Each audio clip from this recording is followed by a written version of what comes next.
Hey everyone, welcome back to Real World Magic, where we make your life more magical. My name's Neil Trigger, it says so down there. I'm going to be your magical host, and in today's video, I'm going to be reviewing The Christmas Pig, which is over here. This one, by none other than our Queen and Overlord, J.K. Rowling.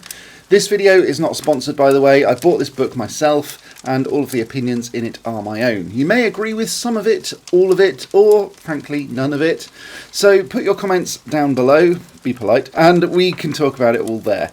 Before we get started, though, do me a favour, smash that like button, subscribe and ding that bell, and let's get on with it, because it's all coming up right after this.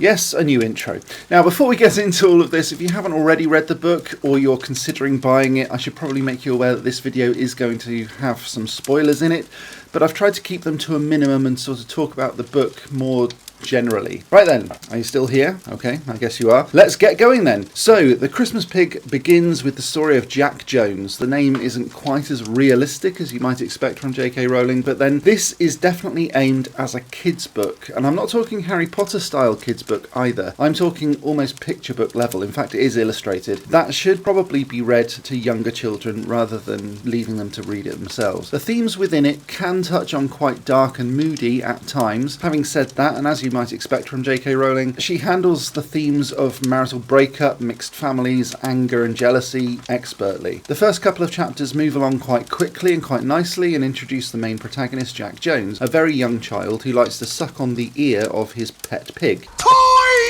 Pig, a towel-covered pig who has beans in his belly. Basically, the first few chapters talk about how Jack and DP, as his name has now been abbreviated to, become good friends. His parents then split up, and DP is always there during times of crisis to help Jack feel better. J.K. Rowling does an expert job in building this sense of connection to an inanimate object. So, Jack's parents split up, and Jack moves to a new school. His mum meets someone new and starts dating and eventually marrying the guy, Brendan, and Brendan has a daughter called Holly. Holly becomes a teenager, and a moody one at that. It's hard to say what's happening in this story without listing it, because at times J.K. Rowling writes almost like a list. Now, if you're looking for the Harry Potter style narrative, it's just not there. If you can imagine a 6-year-old telling you a story of their day filled with and then, and then, and then, and then is almost how this book feels at times, certainly in the early stages. And I'd like to think it's probably deliberate to sort of suck people in of that age, because that's kind of how they prefer to be talked to, I guess. After all, a 41-year-old man like me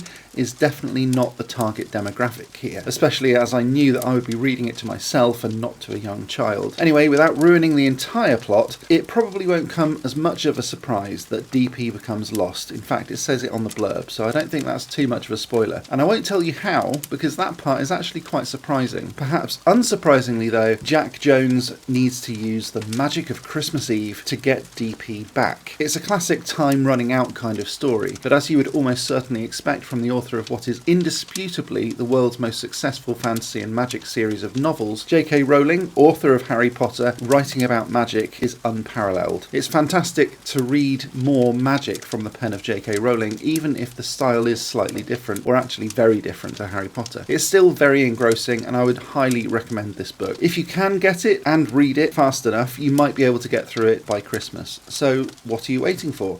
The link is down in the description. I'm hoping that's an affiliate link, but I've been taken off the Amazon affiliate program, so I'm going to need to re-enroll. Hey ho. If you like this video, please give it a big thumbs up. It tells YouTube that it was a good video and more people should see it. And remember to subscribe and ding that bell to turn on notifications, and make sure you don't miss a single magic minute.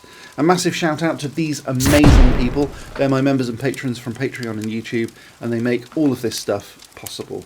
If you want to be one of these amazing people, head on down to the link in the description, where you can join my main channel, Real Wizardry, from only £1.99 per month, and it helps out all 3 of my channels, including this one. So Real World Magic, Real Wizardry, and Magical Man Cave. I'll be back next time with some more magical awesomeness, but until next time, as always, stay magical.